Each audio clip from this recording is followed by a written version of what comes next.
قل أعوذ برب الناس ملك الناس إله الناس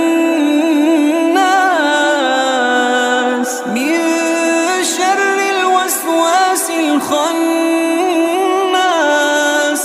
الذي يوسوس في صدور الناس من الجنة والناس.